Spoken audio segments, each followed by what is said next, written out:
नहीं होगी अग्निपथ योजना वापस, आंदोलनकारी छात्रों की उम्मीदों पर फिरा पानी। प्रेस कॉन्फ्रेंस के दौरान तीनों सेनाध्यक्षों ने दी आंदोलनकारियों को चेतावनी। अग्निपथ योजना पर तीनों सेनाओं ने संयुक्त प्रेस कॉन्फ्रेंस की। इस दौरान मेजर्स ने कहा है कि हिंसक प्रदर्शन के पीछे साजिश है। सेना ने कहा है कि कोचिंग संचालक युवाओं को भड़का रहे हैं। वहीं अग्निपथ योजना के अंतर्गत कई अहम बातें भी इस संयुक्त प्रेस वार्ता में सामने रखी गई। देखिए यह खास रिपोर्ट। अग्निपथ योजना पर तीनों सेना प्रमुख आए एक साथ। संयुक्त प्रेस वार्ता में कही ये बड़ी बातें। अग्निवीरों को बढ़िया पैकेज, वहीं दंगाइयों को नहीं मिलेगी जॉब। देश भर में अग्निपथ योजना पर जारी बवाल के बीच तीनों सेनाओं की ओर से अग्निपथ योजना को लेकर ज्वाइंट प्रेस कॉन्फ्रेंस बुलाई गई। लेफ्टिनेंट जनरल अनिल पुरी ने एक सवाल के जवाब में कहा कि अग्निपथ योजना के खिलाफ उग्र प्रदर्शनों को कुछ कोचिंग संचालकों ने भड़काया है। इसी दौरान पुरी ने कहा कि जिन लोगों ने विरोध प्रदर्शनों में हिस्सा लिया उन्हें अग्निपथ का हिस्सा बनने नहीं दिया जाएगा। युवाओं को एक हलफनामा देना होगा कि उसने किसी विरोध प्रदर्शन में हिस्सा नहीं लिया है। सेना, नौसेना और वायुसेना की ओर से भर्ती प्रक्रिया की टाइमलाइन पर भी जानकारी दी गई। इससे पहले तीनों सेनाओं के प्रमुखों से रविवार सुबह रक्षा मंत्री राजनाथ सिंह ने मुलाकात की थी। लेफ्टिनेंट जनरल पुरी ने कहा कि अब सिर्फ अग्निपथ के जरिए भी तीनों सेनाओं में भर्ती होगी, रूटीन प्रक्रिया बंद हो जाएगी। एक सवाल के जवाब में कहा कि बच्चे क्यों सड़क पर आए, उन्हें मेरे और आप जैसे लोगों ने भड़काया, 27 साल से ज्यादा उम्र वालों ने भड़काया। लेफ्टिनेंट जनरल अनिल पुरी ने दो टूक कहा कि अग्निपथ योजना वापस नहीं होगी। अग्निपथ योजना के खिलाफ युवाओं को भड़काया गया। उन्होंने कोचिंग संचालकों को जिम्मेदार ठहराया। पुरी ने जानकारी दी कि भर्ती में शामिल होने वाले हर अभ्यर्थी को यह एफिडेविट देना होगा कि उसने किसी प्रदर्शन में हिस्सा नहीं लिया है, कोई केस दर्ज नहीं हुआ है। ये प्रावधान कर दिए गए हैं। प्रेस कॉन्फ्रेंस में पुरी ने युवाओं से कहा कि जो भी युवा इधर उधर घूम रहे हैं, भटक रहे हैं, वो अपना समय बर्बाद नहीं करें, क्योंकि किसी के लिए भी फिजिकल टेस्ट पास करना उतना आसान नहीं होता है। उनसे गुजारिश की कि वो अपना पूरा ध्यान अगले महीनों में होने वाले टेस्ट पर लगाएं।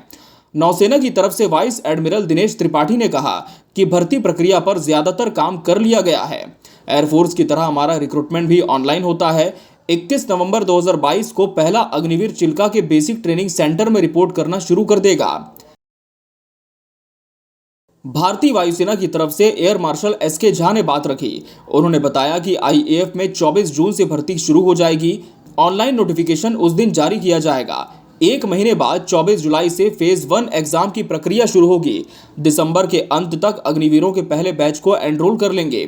30 दिसंबर से पहले बैच की ट्रेनिंग शुरू हो जाएगी। लेफ्टिनेंट जनरल पुरी ने साफ किया कि अग्निवीरों को लेकर विभिन्न मंत्रालयों और विभागों के ऐलान पहले से तय थे। ये कदम अग्निपथ योजना की घोषणा के बाद हुए हिंसक विरोध प्रदर्शन के जवाब में नहीं उठाए गए। लेफ्टिनेंट जनरल अनिल पुरी ने कहा कि अमेज़न फ्लिपकार्ट का नाम आज सबने सुना है। हम जब से खड़े हुए हैं तब से यही कर रहे हैं। बस हम पैकेट की जगह बम लेकर चलते हैं। देश की सेवा में बलिदान देने वाले अग्निवीरों को 1 करोड़ रुपए का मुआवजा मिलेगा। अनिल पुरी ने कहा कि आज जवान को जो पे अलाउंस मिल रहे हैं, अग्निवीर को उससे ज्यादा मिलेंगे। लेफ्टिनेंट ने आगे कहा कि हमें डेमोग्राफिक डिविडेंड का फायदा उठाना चाहिए। सेना में युवाओं की जरूरत है। युवाओं में जोश और जज्बा होता है।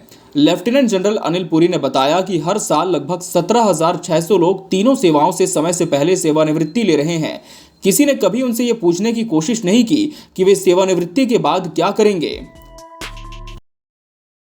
रक्षा मंत्रालय की ओर से लेफ्टिनेंट जनरल अनिल पुरी ने अपनी पूरी बात रखी। उन्होंने युवाओं को समझाने की कोशिश की कि सेना में सुधार के लिए नया भर्ती सिस्टम क्यों लाया गया। वो सेना की बढ़ती उम्र का हवाला देते हुए कहते नजर आए कि क्या ये अच्छा लगता है कि सेना जो देश की रक्षा कर रही है वो 32 साल की हो। पुरी ने कहा कि इस पर कई वरिष्ठ सैन्य अधिकारियों ने चर्चा की है। विभिन्न देशों की स्टडी हुई। प्रेस कॉन्फ्रेंस में थल सेना की ओर से लेफ्टिनेंट जनरल बंसी पुनप्पा, नौसेना की तरफ से वाइस एडमिरल दिनेश त्रिपाठी और एयरफोर्स की ओर से एयर मार्शल सूरज झा मौजूद रहे।